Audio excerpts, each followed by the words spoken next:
Hey, welcome back to another episode of these crazy people that just eat meat and can't stop talking about it.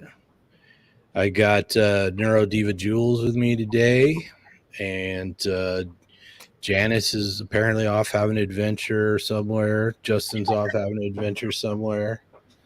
Anyways, Jules and I figured, hey, let's talk about that crazy HufPo article, and let's also talk about the topic that's very dear to both of us, and that is the ASD community. So, why don't you refresh people's memory? How long have you been eating the carnivore way? I'm actually ketovore. But I'm gonna go on my little what is it?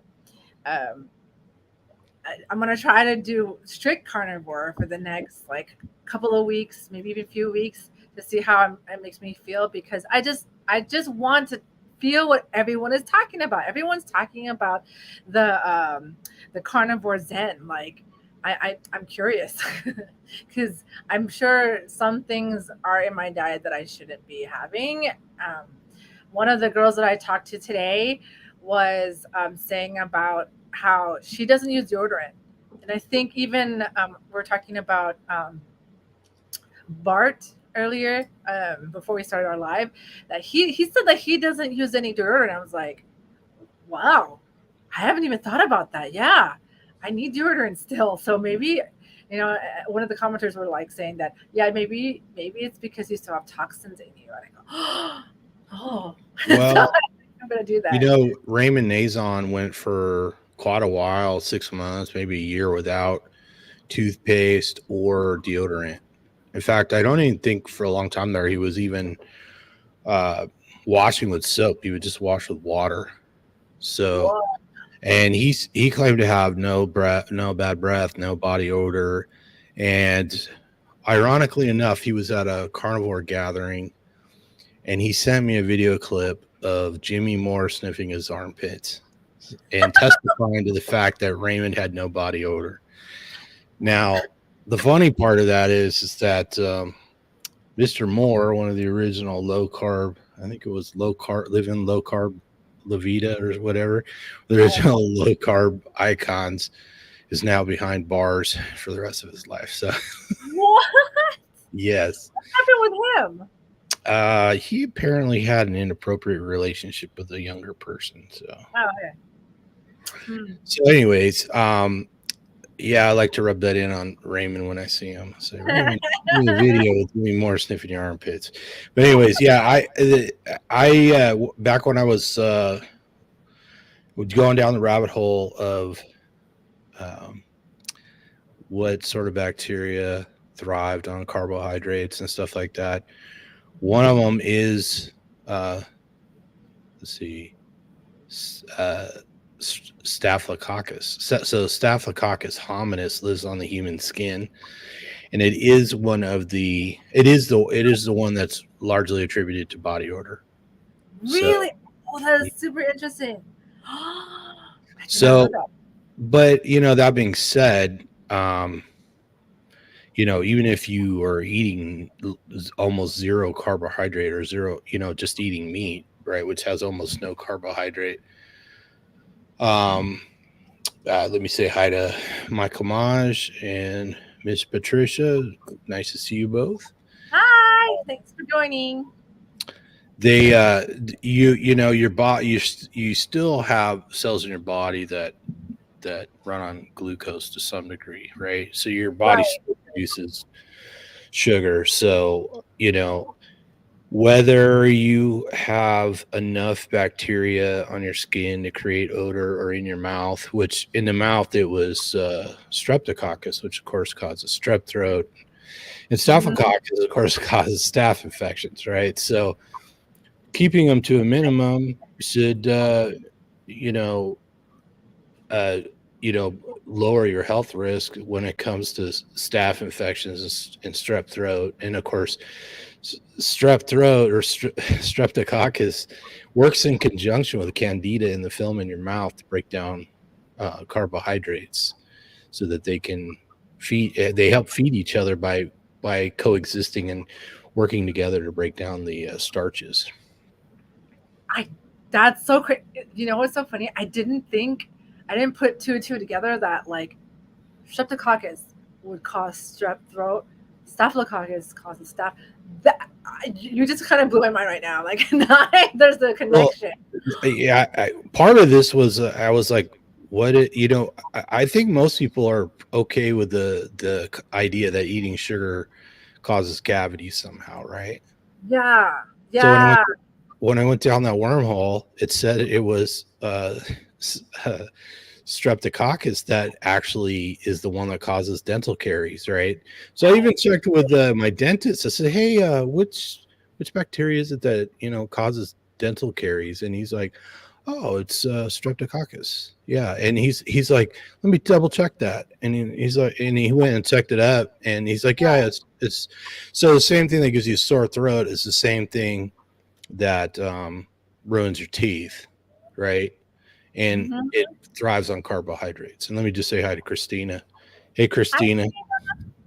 So I'm gonna look that up. I'm after this. I'm gonna go on like a binge of like bacteria and the connection with all the diseases that. the study should be in autistic carnivores. So Oh shoot! I must have missed that one. I usually yeah, see. well, it's been a lot of studies. Well, no, I usually see your stuff though. I usually pretty much click on almost every single one of them because it's usually the same thing that I'm interested in that you're interested in. So like but I also know that the tar that we have, what is it called? The stuff that they try to really take off The my teeth. calculus, Yeah, tartar. that's the tartar is basically the same. Is made up of the same exact things that clog our arteries too. Like Mm, it's crazy the things that are there's such a huge connection. That's why if you have poor dental health, it is mm, connected to your heart health. mm. They're starting to link that too with um, with us people having a lot of heart diseases and stuff like that. Yeah, I A lot. know. I think it's true in both in dogs and humans that the bacteria that starts growing in advanced tooth decay and gum disease often Mhm. makes its way to the heart, and particularly the heart valves. And when it thrives there, it damages the heart valves, so it can cause all kinds of cardiac issues. Yep. So Can I question? I want to question some of the audiences. Do you guys use are you strict carnivore and if so, do you guys use deodorant or and or have you ever experienced the carnivore zen? Because that's what I want to achieve. Right at the moment, I'm ketovore. I don't remember the last time I ate vegetables. Or, I mean, fruits. Sorry, fruits and stuff. A little bit vegetables. But yeah, I still need to use deodorant. I'm not. I don't feel completely fresh. I don't know how people do that.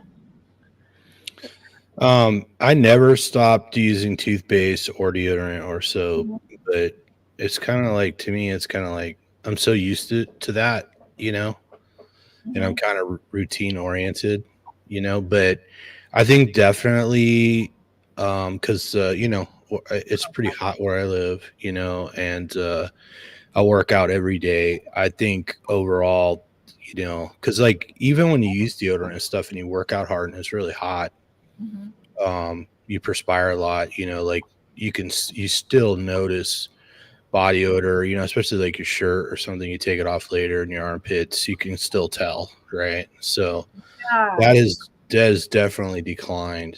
So that's good. I mean, I'm not gonna lie. If I had a really hard working day and I'm sweating like crazy, to me I smell like butter. Like I don't know why. I smell like butter to me. But oh yeah, sorry. Actually, the word that I was looking for was plaque. Plaque mhm. is it's the same plaque that you see in your teeth are the same ones that you find in your arteries. Sorry, but I just saw a comment that said that my comage, Yeah, when I come out. yeah, um, experience carnivore Zen. That is super cool. Wow, Christina doesn't use Jordan. Um, yeah, that's awesome. She's been like clay. Awesome guys. Like what's the best way can you describe carnivore zen? Like I mean, cuz I feel like I still get irritable every so often. I still get upset, things like that. So I can't even imagine what carnivore zen is like. Well, for me personally, it was kind of a continuum from not having that brain fog, you know, or Mm. that, some days you wake up and you're just like, man, it's harder to think today. Everything seems more challenging, and every little challenge sort of provokes some anxiety or whatever, and that's kind of what's gone away. And then this seems to be sort of a space where you're very level headed, and everything's very clear, and I think that's what they're talking about. So when I get a regular amount of sleep and stick to eating just meat and I work out, I'm there almost all the time.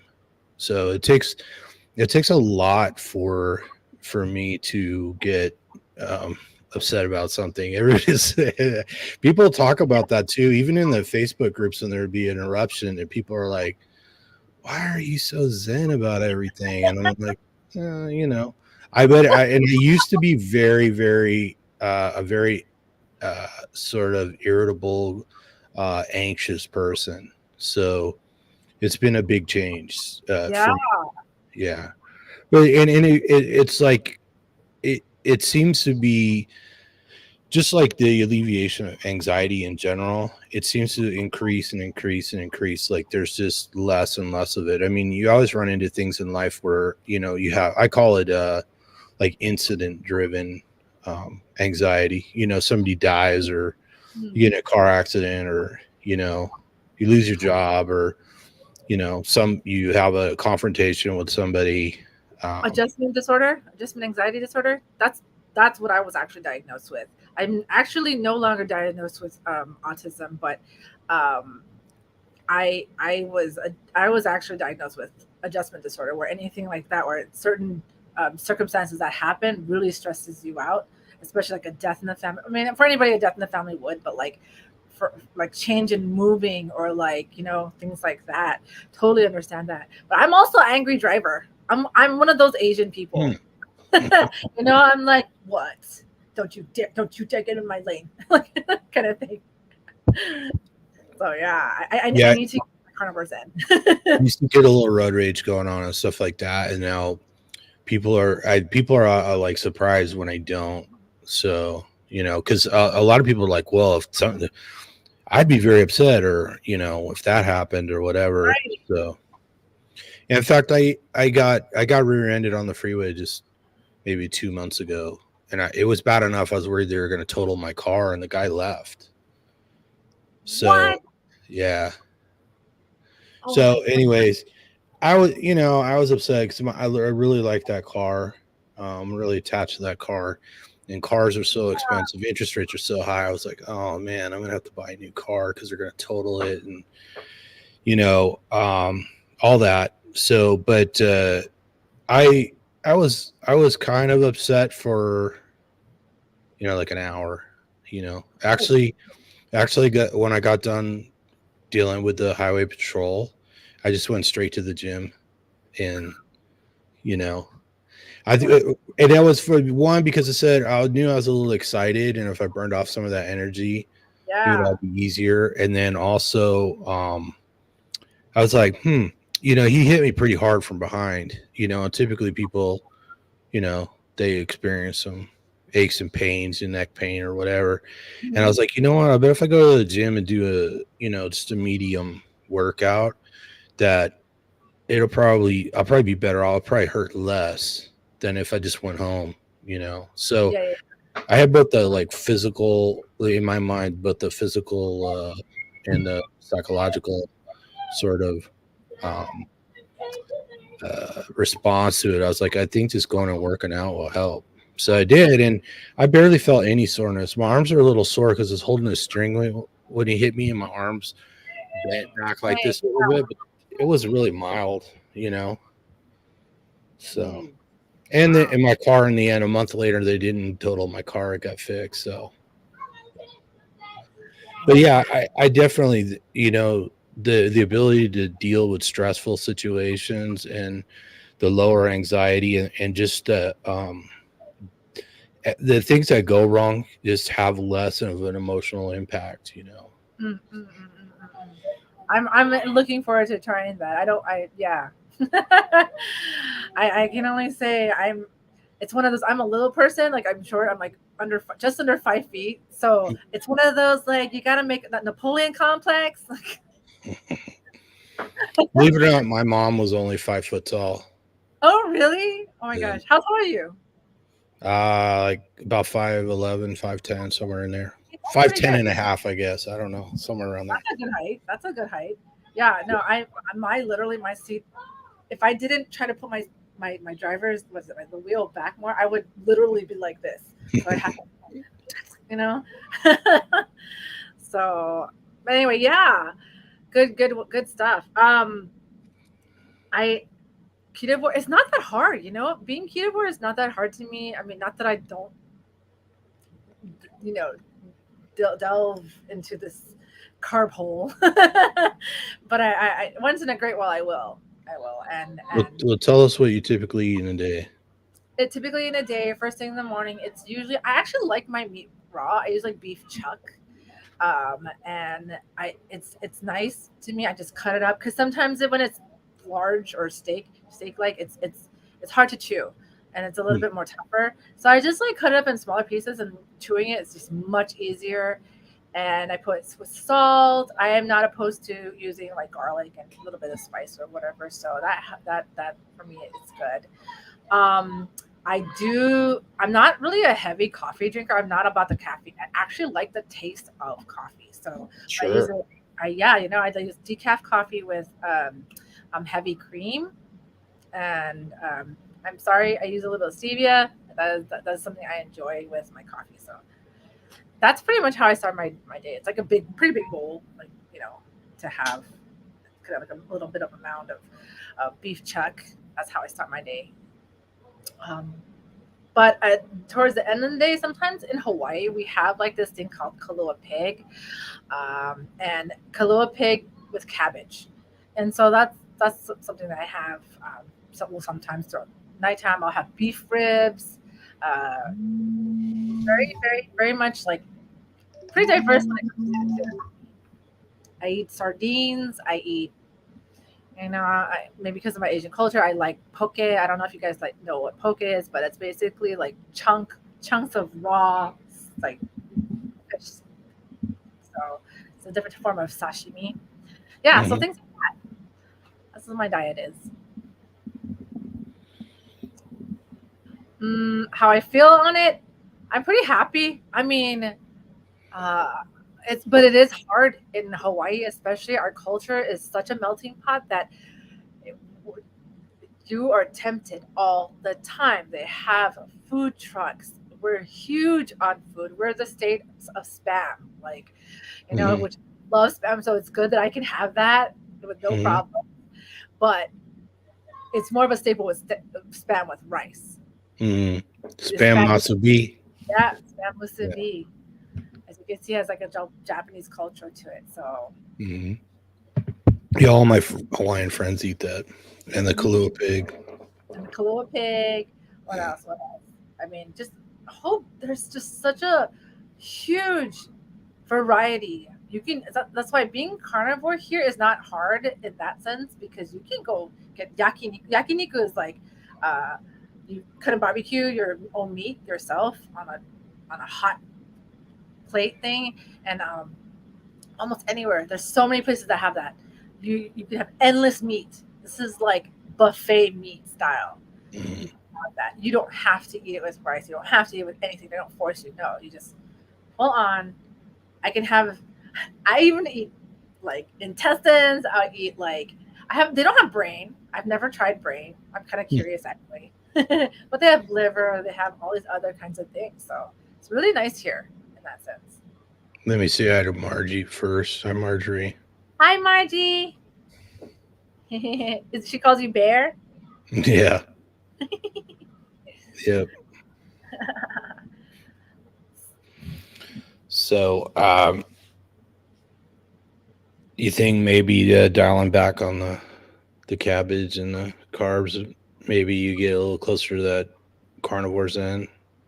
I wonder. I wonder if I have a reaction, and I'm so used to how my brain is right now that Hmm. I can't tell what could have triggered it because I'm just used to how I am. So this will be very interesting to see when I cut out everything, all the spices, and just stick to just salt.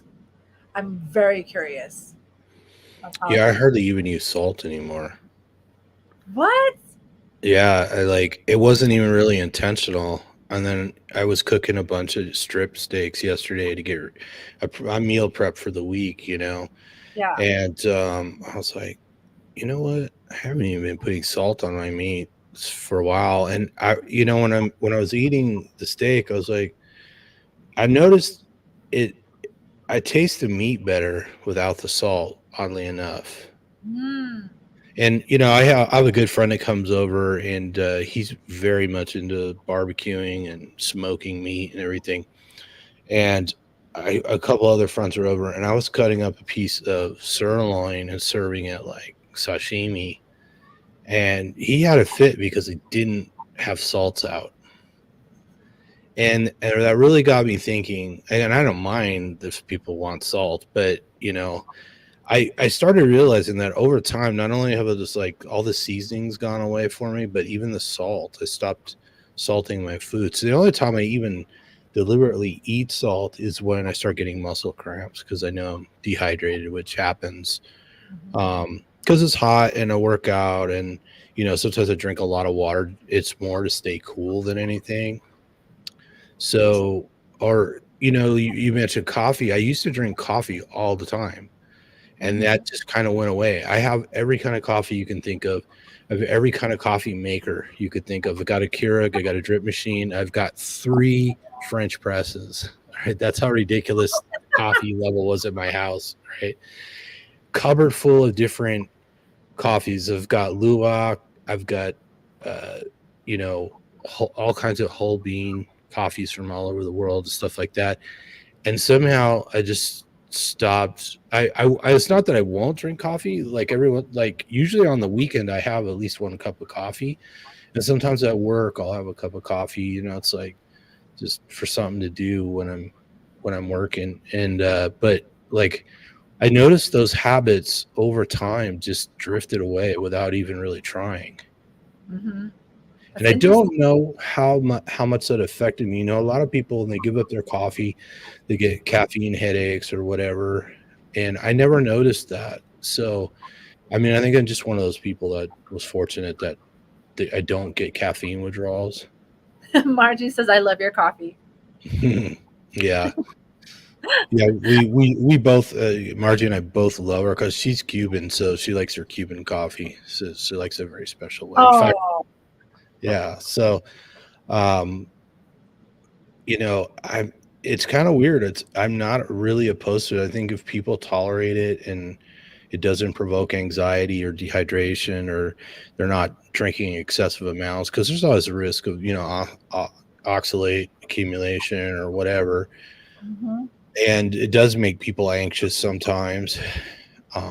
Sometimes people have trouble sleeping. They have a cup of coffee late morning and they have trouble going to sleep that night. But I never experienced that, but I'm well aware of other people having Mhm. issues with it. So, Yeah, it really is depending on each person how well they're able to handle toxins and or oxalates. So that actually makes it's interesting was was in a chat and someone was commenting on one of Sean Baker's videos and was saying, well, how come Japanese people can handle green tea, such a a large amount of green tea, and if you think about it, they were not exposed to as much uh, processed foods, all these things that could basically like not have our I mean, they're basically more metabolically healthy. Like they were not exposed to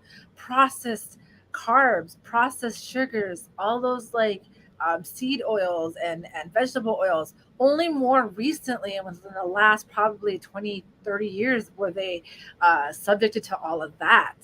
The culture has changed dramatically, and you see them having health issues. There is, like I was telling you before, there's probably no longer going to be as many centenarians from here on out, but they people who are metabolically healthy, which in the United States it's only about 6.8% of people, uh, you probably are gonna not do so well.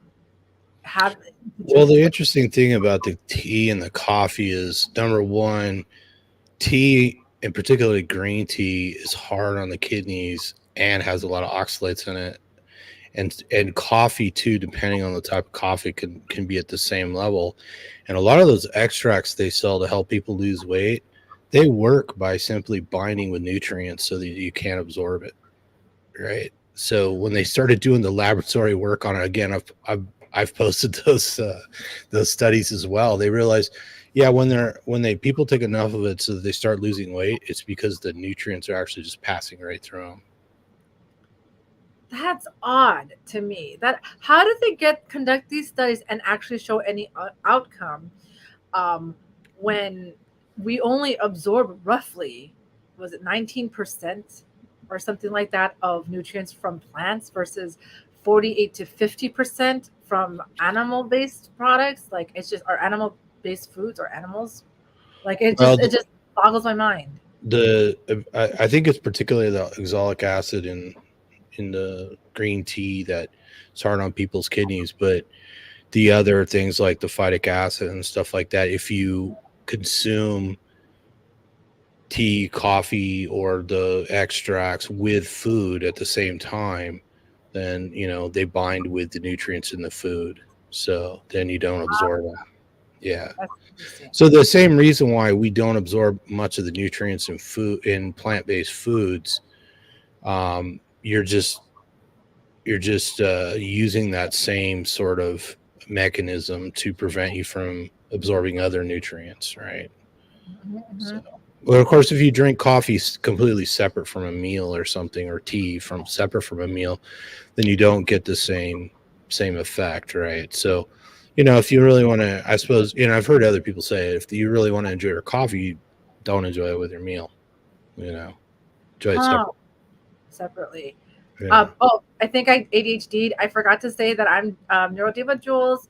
I'm a functional nutritionist, and so that's why if you guys, I like to put autistic functional nutritionist. So like for anybody who wants to ask questions about diet, if you guys are experiencing symptoms, you want we cannot give any medical advice, but like if you're wanting to look for something information that could possibly help, we're here to help you guys. So yeah, someone says, how do you like the cat poop coffee? Raymond's asking about the Luwak. Raymond, I haven't even tried it yet.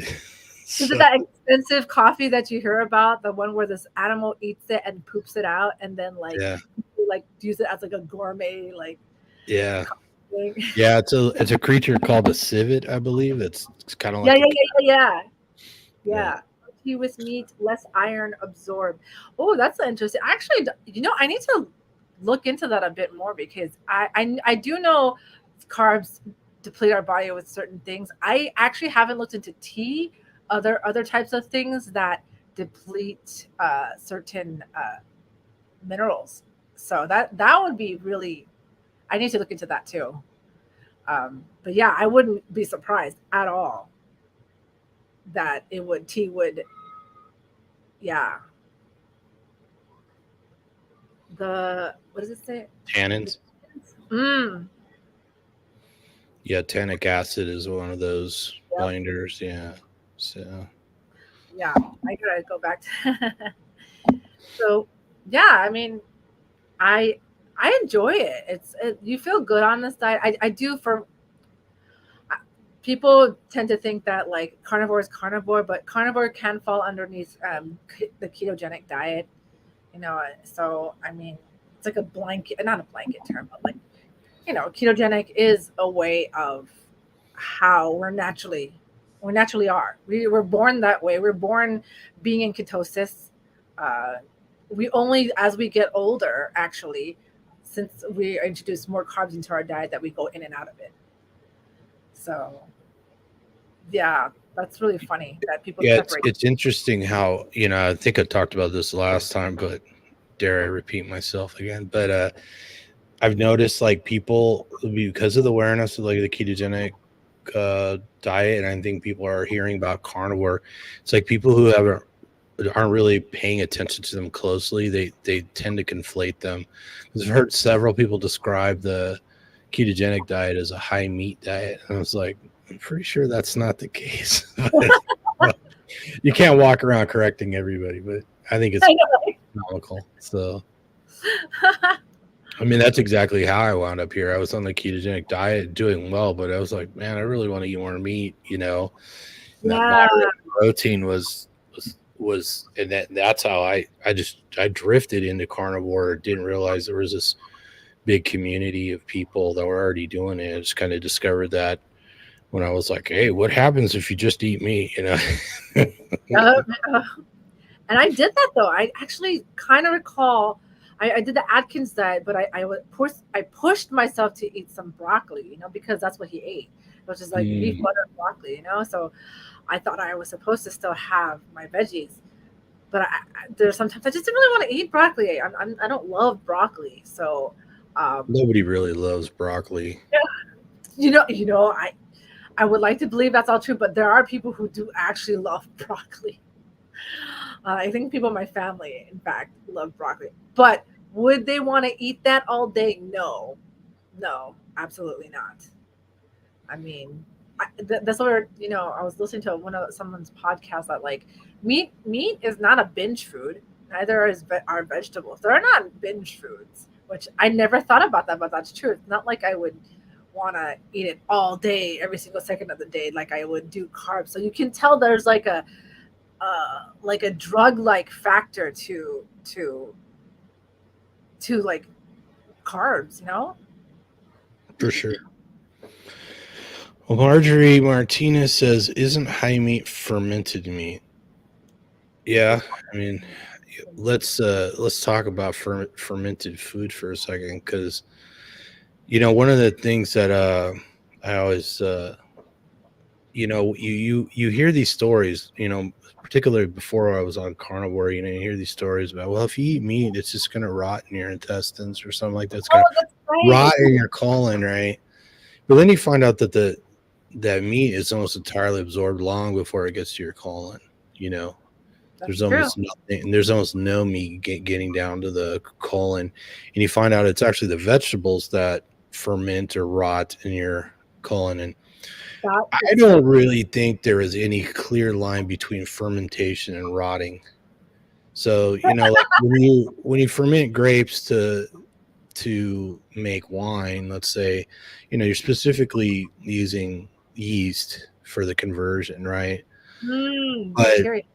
when you ferment cabbage to make sauerkraut or kimchi or something, it's a different batch of microbes that do the work, Mhm. but it's still fermentation. So every time I go down that wormhole, I go, there's no difference between rotting things that are rotting and things that are fermenting.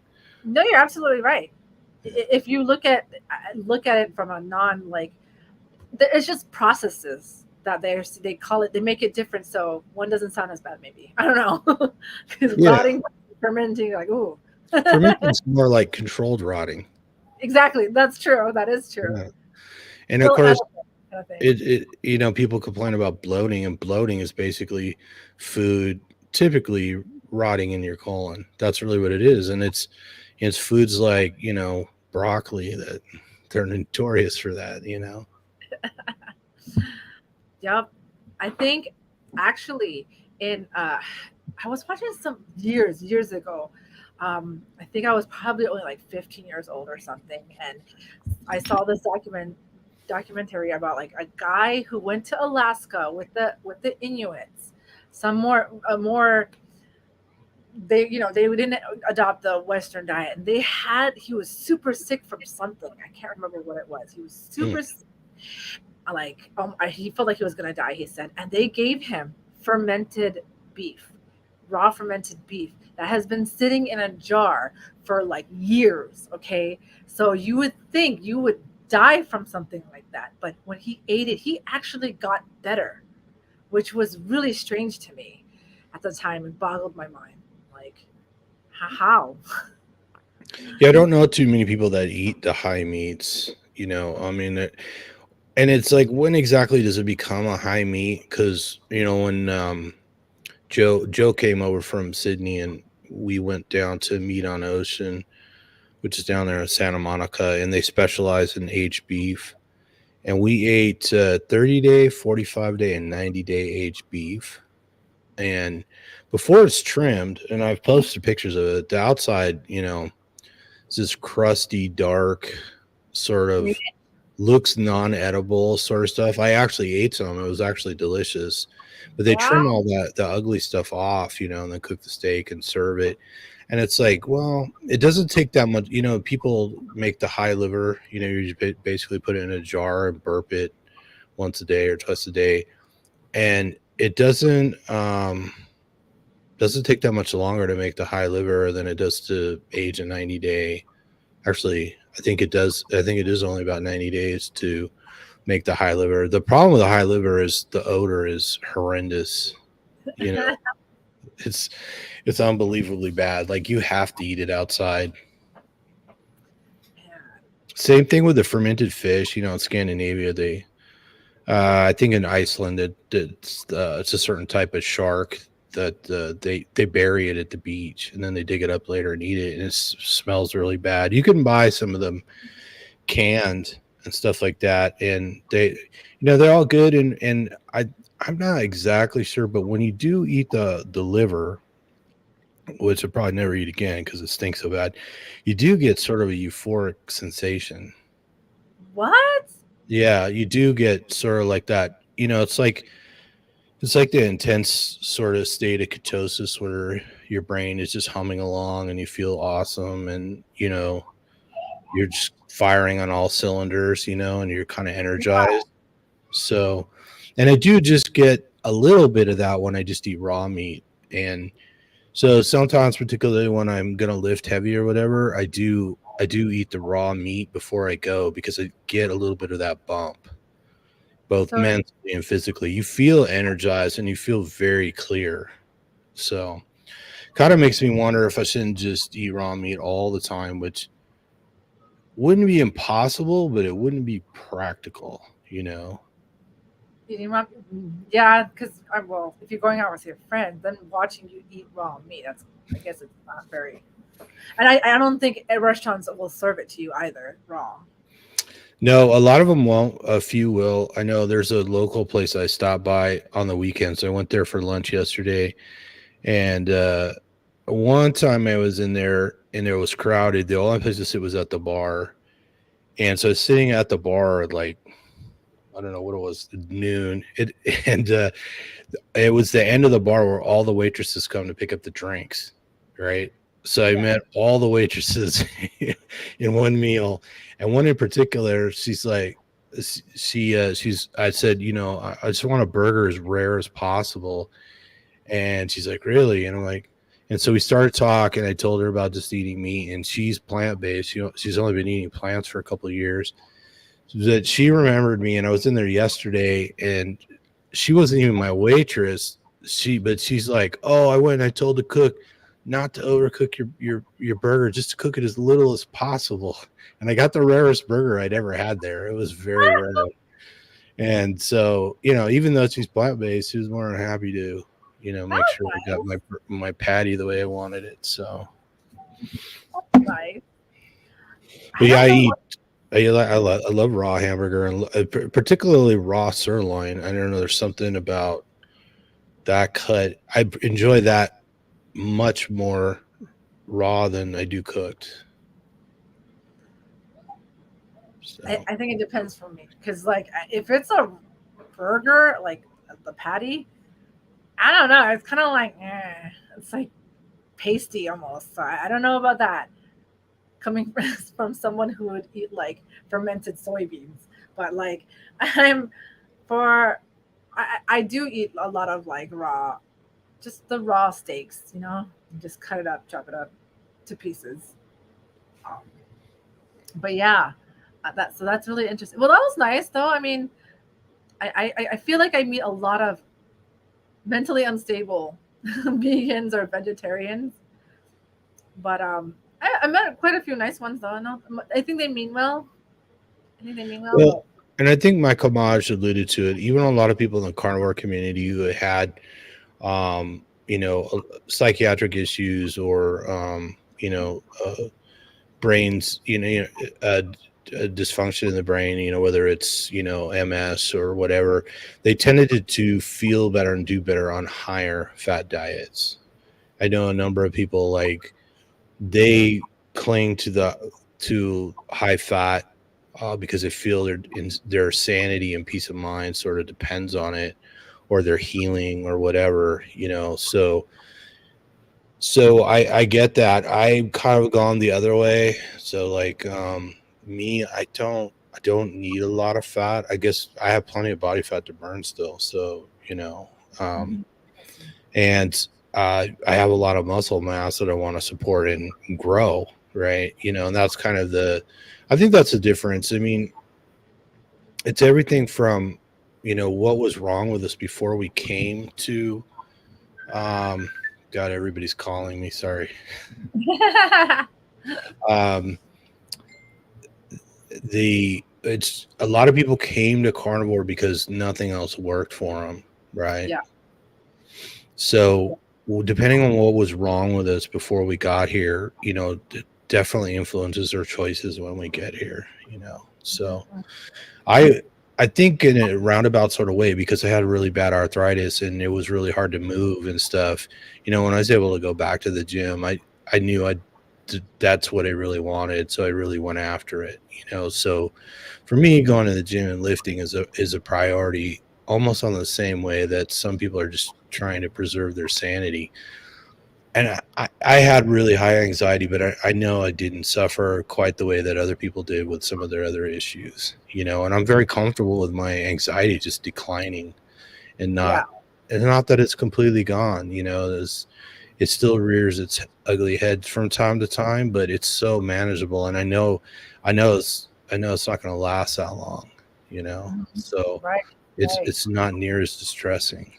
So You know what's funny about you were talking about arthritis, and it's like that's like calcium overly getting abundant in certain areas of your bones. And what's strange about that is that you know, ca- the doctors push you, hey, supplement with calcium or something like that.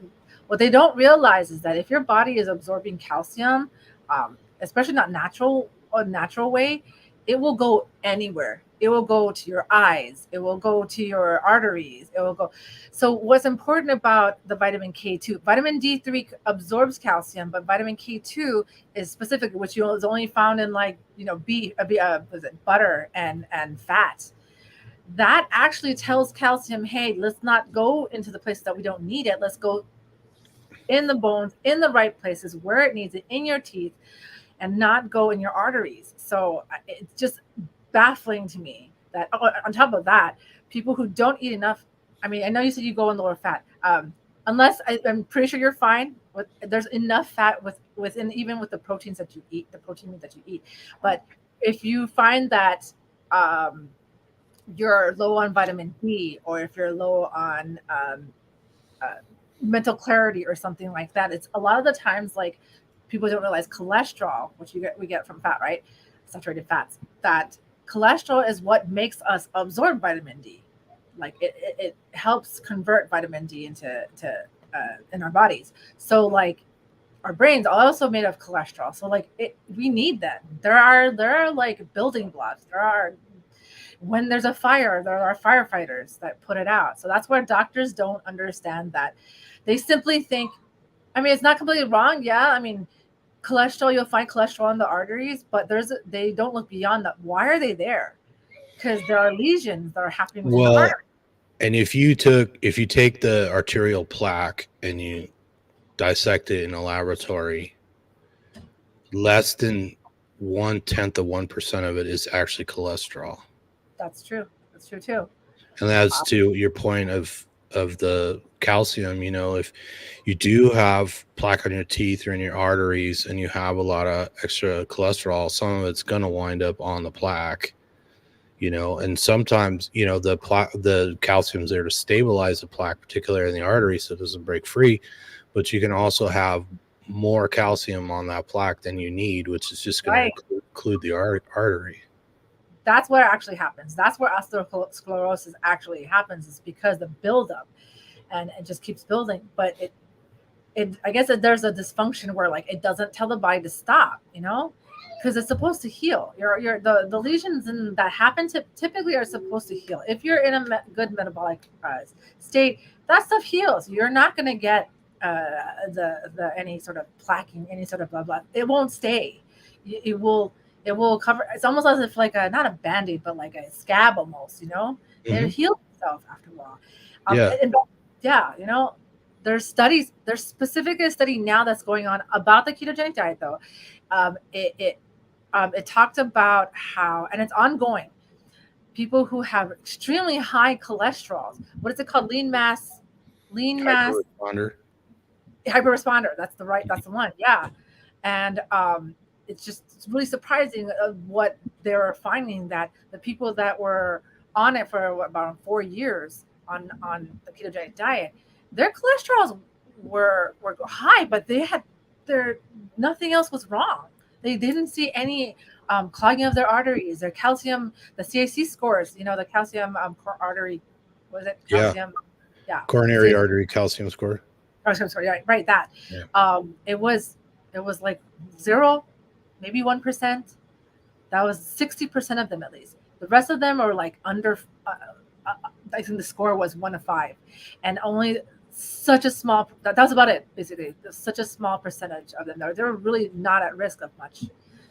So, I mean, that kind of tells you a lot. This is not a dangerous way of living. It's our natural. Well, and we could talk about statins too, because that comes up a lot. I know a lot of people on statins. I'm 52, so a lot of people I know are similar my age or older, and almost all of them are on statins. And so they ask me, it's like, how do you get away with eating all that meat? Why isn't your cholesterol under control? Why aren't you on a statin too? And when you look at the studies, the only real benefit a statin has is its anti-inflammatory properties. Even if it artificially suppresses your cholesterol production, that reduced cholesterol production doesn't seem to affect heart disease at all. No, it doesn't. There was no real. You're just suppressing liver function in the hope that you prevent a heart attack, right? And then it turns out it's not the suppression of cholesterol that's important. It's the fact that there's less inflammation, because it goes back to what you said about a chronic inflammation in the arterial wall is what causes the plaque to stay there. Normally we get injuries like that, and like you said, the body makes a Band-Aid, it heals up, the Band-Aid goes away, and you're good. When it's chronic, the Band-Aid grows, then the body calcifies it, and then you wind up occluding or blocking the artery. So Yep. Marjorie said my cholesterol is scary low. That's interesting. Yeah, she has low cholesterol. It's not really sure why. That's very interesting. I would then ask, what is typically her diet? Does she have a history of something else? Is there another type of symptom that she might have that would make me go, okay, maybe that might be linked to this, or that's very interesting, especially if you're on a high saturated diet, and unless she's not. I mean, if she's mostly she eats a lot of meat now. She's not strict carnivore. She used to be keto, and she's kind of gone more over to eating more meat. So, but she's pretty picky about what she eats, and she works out almost every day. She's actually in very, very good shape. So interesting, because I mean, there's got to be a balance, just because it is known that if you're too low in cholesterol, statistically, they say that people end up dying from that, as opposed to people with really, really high cholesterol that you. I'm so sorry. My kids are screaming. Yeah, I don't think hers is low enough to be life threatening, but it's definitely at the low end of normal. So I would definitely. I'm curious about what she eats, because, I mean, unless her body is not happy. My guess actually would be is that if she is intaking fat, high fat. It could be something about bile, because bile is what helps you absorb the fat properly, the nutrients from Mhm. fat. So if there is an issue with her bile, if she has a gallbladder issue or something that's not working with the bile, it would make sense that uh, her body is not absorbing uh, fat properly. Yeah, that's something to look into. I'm not aware. I don't think she's ever Oh, had the gallbladder attack or gallstones or whatever. And I don't think she's been on a low fat diet, but yeah, maybe she's not absorbing enough fat. yeah, properly. Yeah, I mean, you could be eating a lot of the times people can have digestive problems, whether it be low stomach acid. It could just, and by that time, if your body's not breaking down food properly, it gets to the small intestines, and small intestines like, okay, I can't break this down. I can't use it. Next thing, you know. So, I mean, that's a possibility because I would definitely look into that. I mean, does she have that? Why? That's why I asked about other symptoms, because does she have acid reflux? Does she have, those kinds of things kind of correlate with each other a lot. You kind of can put the pieces together, because sometimes if someone says, I have high blood pressure, oh, okay, well, is it, what else do you experience? I mean, is there anything else that can give you a better idea? Is it, whether it be essential hypertension or something else, that could be hot scan. So we'll start making a list of Margie's symptoms. Sounds good. We'll figure it out. Yeah. And yeah, throw some questions, guys. If you guys want to You want to get look some, at that article real quick? yeah, let's do that. We've been at this for 51 minutes already. Okay. No wonder my kids are screaming. All right. Yeah, they're like, "Mommy, attention." How do we bring it up? Yeah, I know. There was one part about a doctor that was saying that, like, oh, this can't be good. Okay, but why? Like, why? You have no proof why. So here's Yeah. what healthcare professionals really think of the carnivore diet. So this is on the Huffington Post, and I got to credit Raymond Neff. He gave me the heads up on it. So I went and found it. I know I sent it around. I posted it. It's in Autistic Carnivores, and it's in the Meat Mosaic. By the way, if you guys want to talk to Jules, she's in Autistic Carnivores, and I recommended the Meat Mosaic Telegram group to her. Are you in the Meat Mosaic Facebook group too, Jules? Yes. Hmm. Yeah, so she's in there. So if you guys want to hit her up with a question or discuss studies, Jules is one of my partners in crime when it comes to looking at articles and studies. We love this kind of stuff. So anyways, the article is interesting because I thought it was rather pretentious to say that this is what healthcare professionals are saying about carnivore. It's So, true. yeah, so there are some, of course, that are saying this. So I They could really mentioned, interject. I apologize. Marjorie says, I used to take oxbol. Should I take it again? I think so. Just try it out. I mean, if you're experiencing, diarrhea or something like that, you might want to pull back a little bit, but just kind of play with it a little bit. It's not going to harm you. It's not going to hurt you. It's natural. It's, sometimes your body just needs an extra support. If anything, I would even take actually hydrochloric acid with it, just because it's a little bit, I believe, alkalizing, oxbile.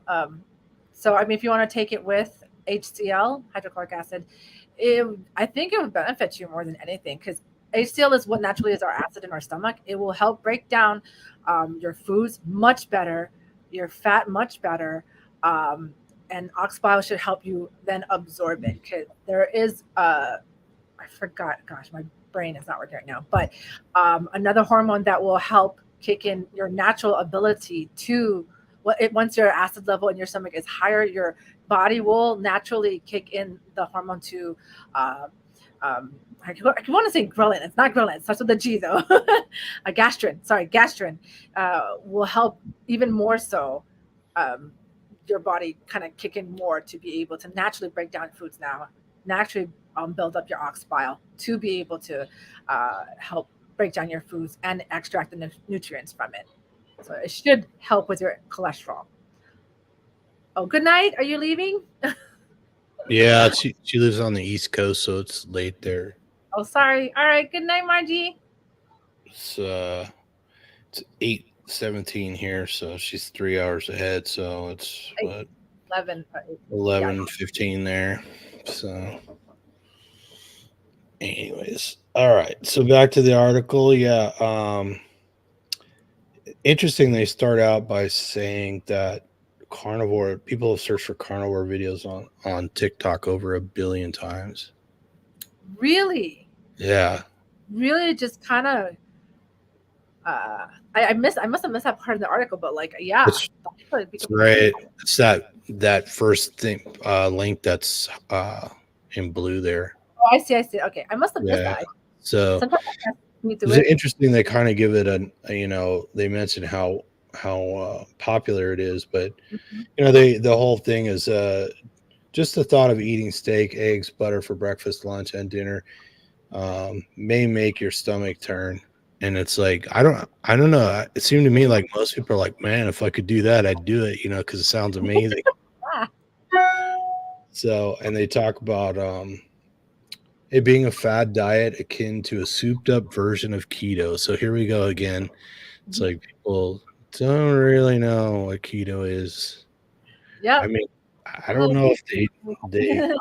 carnivore. It seems like it's pretty straightforward, but I still get people asking me. I'm like, oh no, I just eat meat, and then they're like, oh, would you like a kumquat? And I'm like, no, I don't eat those. So I don't know. Really derp. Would you like some oats with your steak? Like, no, no, Derp. yeah. Like, how do you respond to that? Like, no, just eat meat. It takes a while for it to sink in because I guess it's just a foreign idea. But everyone is from the article, even if you love barbecue hunk of meat, the list of ailments coming from followers of the carnivore diet could make you pause. It reads like the jingle from Pepto Bismol: bloating, heartburn, indigestion, upset stomach, and diarrhea. And I mean, perfectly honest with you, bloating, heartburn, indigestion, upset stomach are the opposite of what I hear. So Yep. Yep. some people do get diarrhea, particularly if they're eating fatty meats in the beginning, I mean, or some they do have get acid. gallbladder issues, right? Some, to my knowledge, some do get acid reflux due to the fact that their body is just not used to their acid is not high enough actually, and sometimes Mm, the body is not used to being able to break down the fats, so they do end up having acid reflux. But the simple, that's the silly part actually.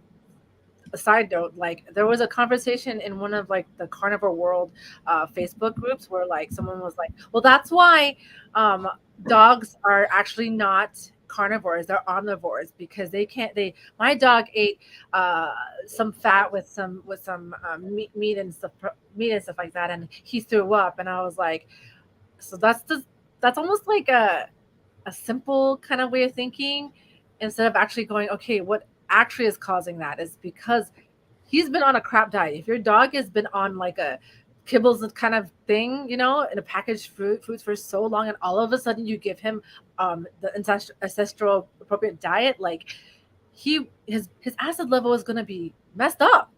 So of course he's going to throw up. Of course he's yeah, going to be sick.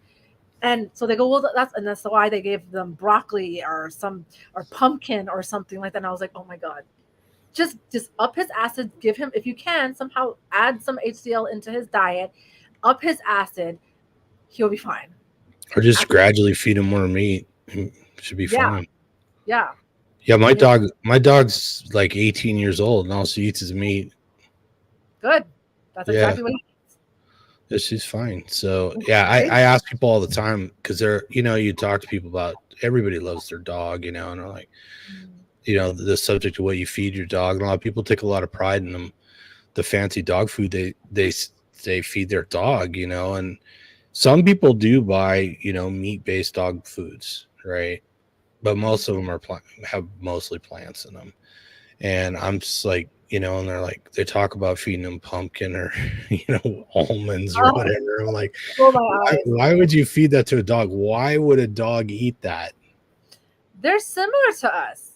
They're very similar to us. If they don't eat the right foods, like they eat the kibbles, like how we eat cereal, they're gonna get cancer, tumors. You see dogs with tumors, and you see dogs with glaucoma. Yes. Their That's eyesight. how one of the things that got me started down this rabbit hole is my dog Stumpy got one of those tumors here, and I was reading up on that particular tumor is caused by dog food, right? And it's not like an unknown fact. It's like, widely studied.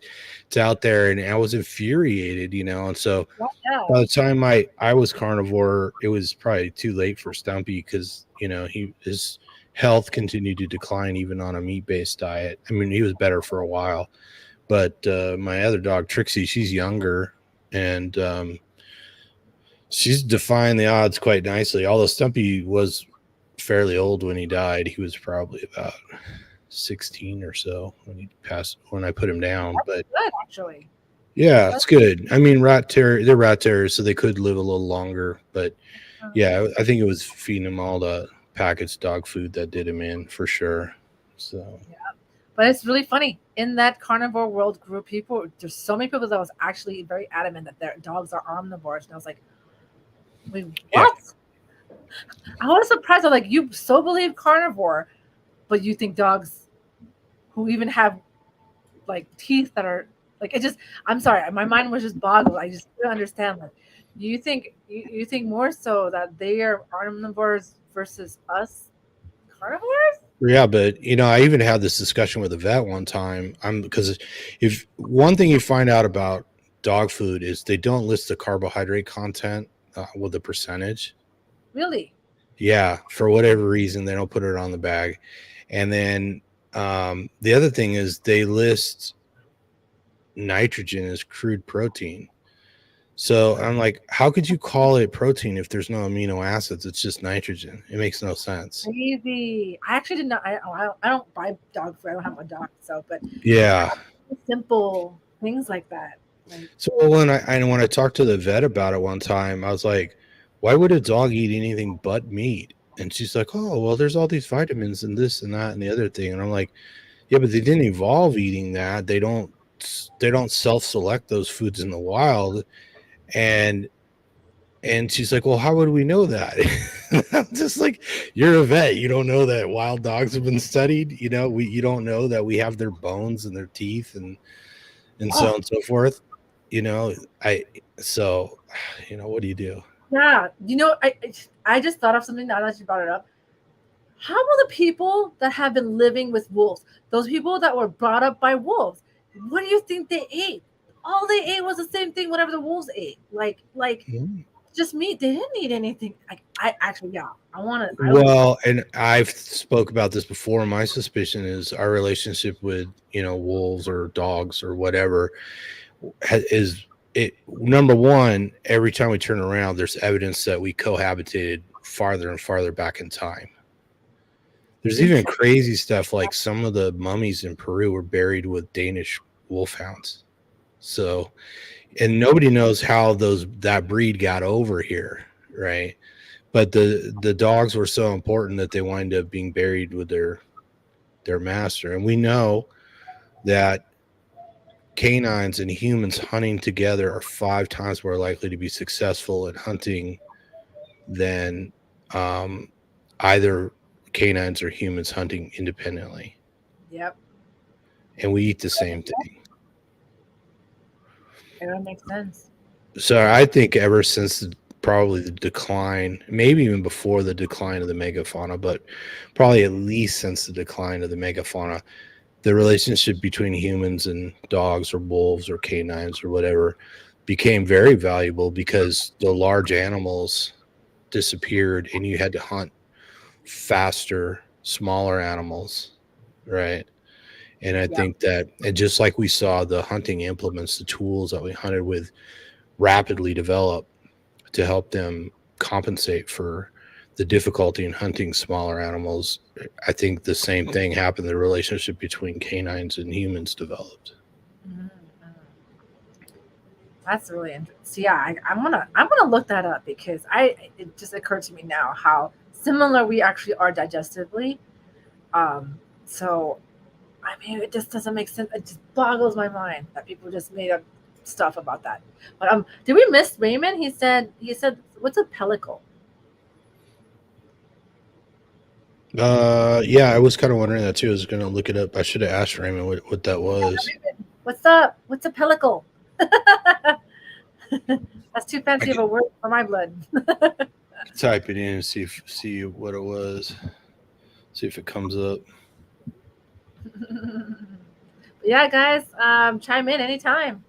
I'd like to hear your guys' thoughts. Like, did you? There's something that's PELLICL, and it says a thin skin or film, such as an outer membrane of some protozoa. I don't What were know. we talking about at that time? Oh, okay. Oh, okay, a part of the meat. Yeah, yeah. Oh, okay, that thin membrane that like is kind of like uh, keeps the meat together almost. It seems like with the that makes it stick on top of the bone. I think that's what a pellicle is. I think I don't know if I'm wrong. Gotcha. Yeah, it's probably like the thin fascia that holds it together. Yeah, I guess. But Gotcha. that's a fancy word there. That. Yeah. Well, it tends to be a brainy bunch of people in here. I love it. I love it. I love learning from the people in our group. Like, Yeah, I, that's the best part. People sharing information and being able to look at something and then discuss it, right? yep, So that's a much faster way of learning than trying to look everything up on your own. yep, So, yep. That's true. It's fun just having like conversations. Someone actually had a had I posted a video and then within the comments someone said that for autistic people, it we do tend to need supplementation.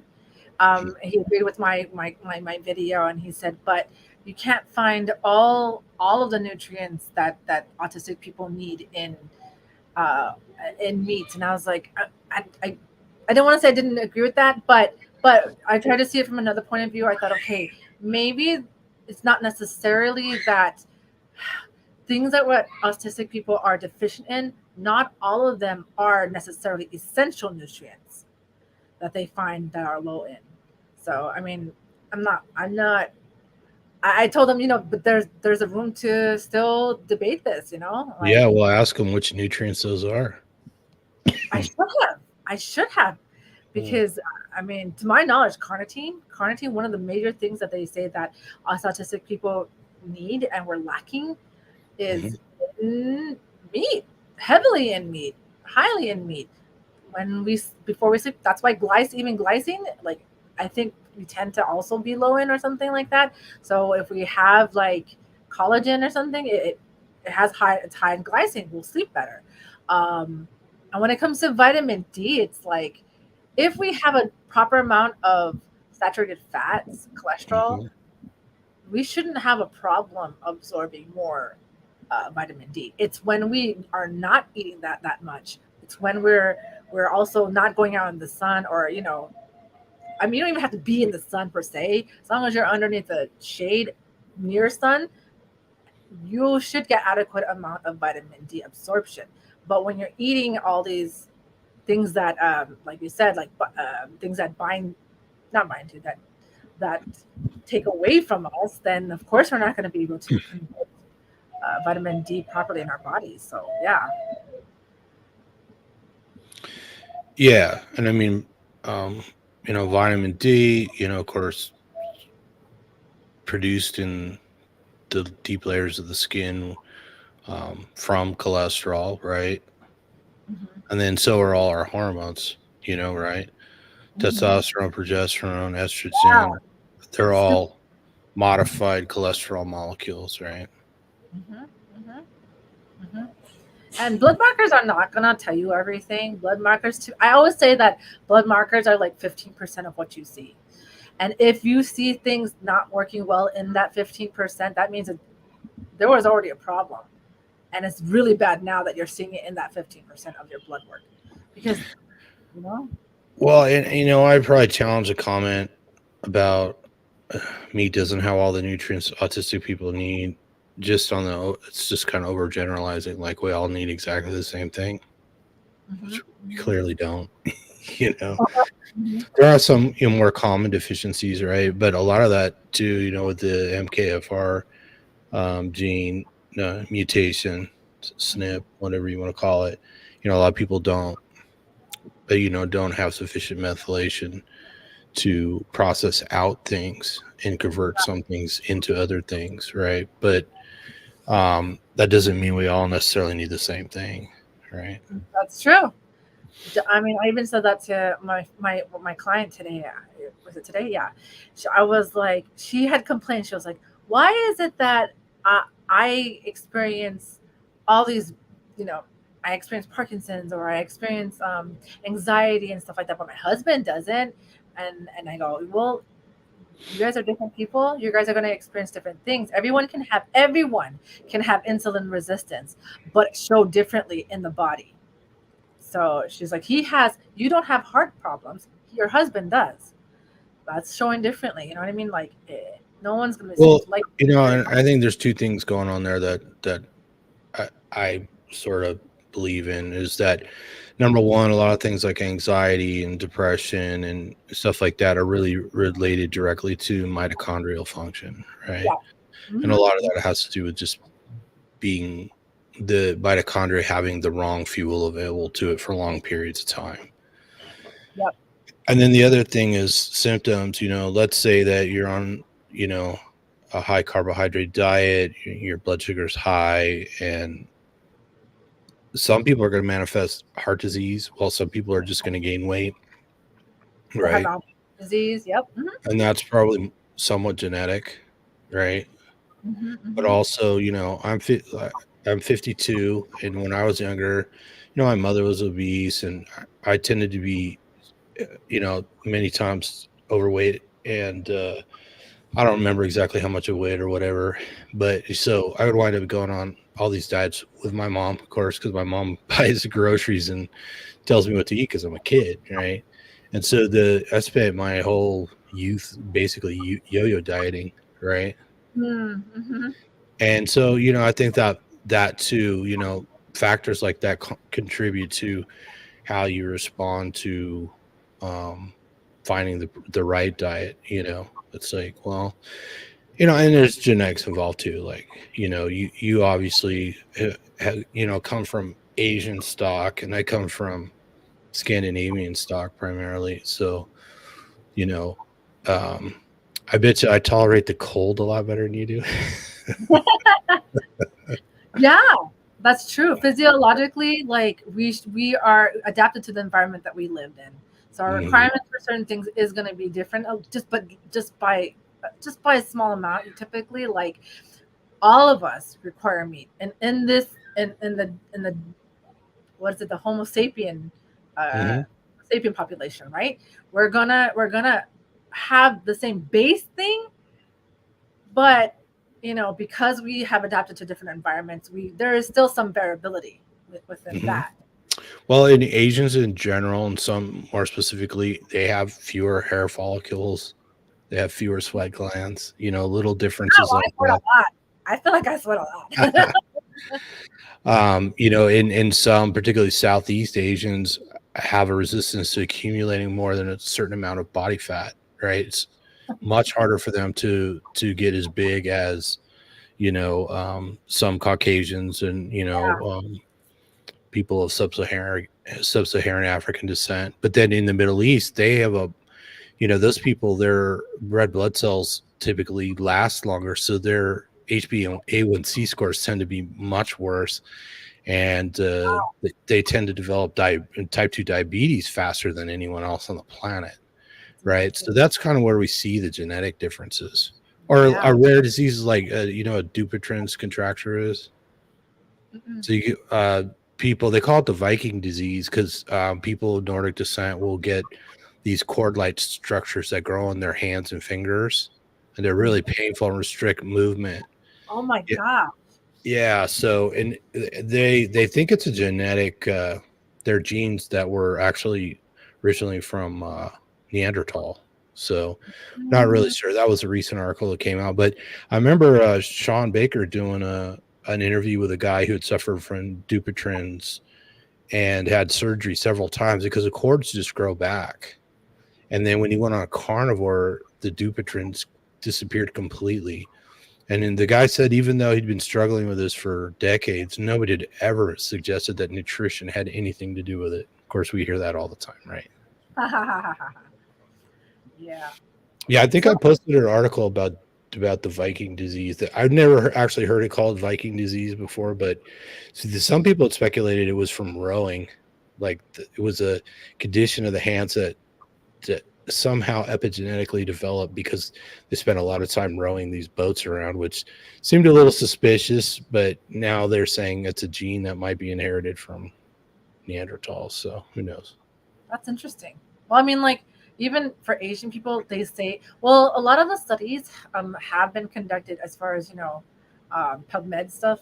A lot of the studies have been on mostly Caucasian people when it comes to ketogenic diet, but like for Asian people, like they're saying how we gain weight viscerally first.